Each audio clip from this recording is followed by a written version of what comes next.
President Obama mentioned the Islamic State as one other threat. But tell me, who actually initially helped arm the people who were fighting the Assad governments in Syria? Who was the one providing them with a favorable media climate, with a favorable media environment?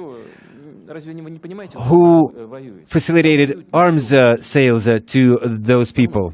Don't you know who is actually fighting in Syria? It's mercenaries. Do you know that mercenaries are people who fight for money, and they actually fight where the pay is higher? You know, they get certain amounts of money as payment for waging war. They have arms supplied to them.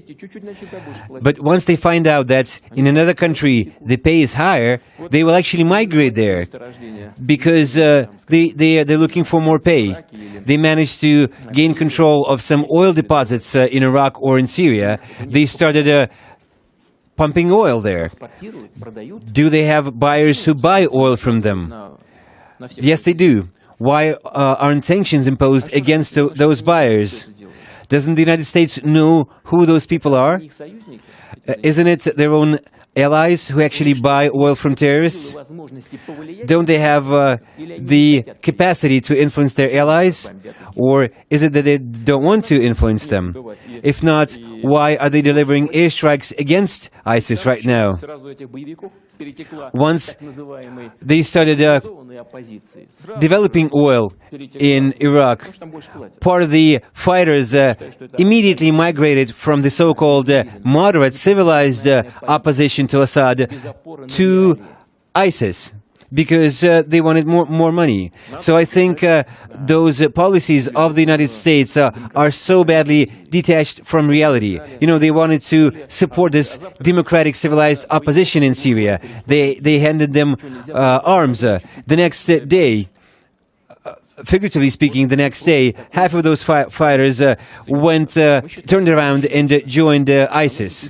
You know, and that should have been expected. We believe this attitude eventually harms everyone's interests, including ours. As for American policies, I would love to see people like you heading the Department of State in the US, because maybe then we could change the situation. Unless that is possible, I would request you, I would bid you to bring this idea over to the US President or the State Secretary. Tell them that Russia does not seek confrontation. As long as you respect our interests, a lot of the issues between us will be resolved. But that will have to be actual respect, not only ostensible, proclaimed respect. That means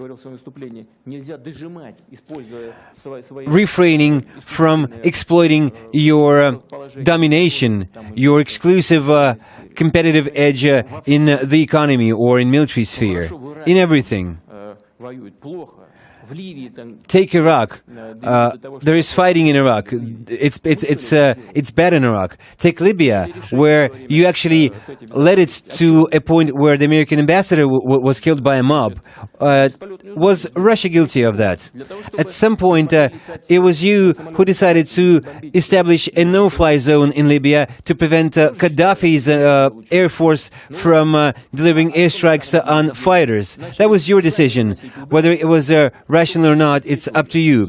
But eventually, what you see is delivering airstrikes on that territory yourself without any mandate from the UN Security Council. Was it Russia doing that? No, it was you. And it ended up with the US ambassador being killed in Libya. Whose fault is this? This is only your fault. Is that good for the US that its ambassador was murdered in Libya? Of course not. That was a terrible catastrophe, a tragedy. But you should not point fingers and look for someone to blame if it was your mistake.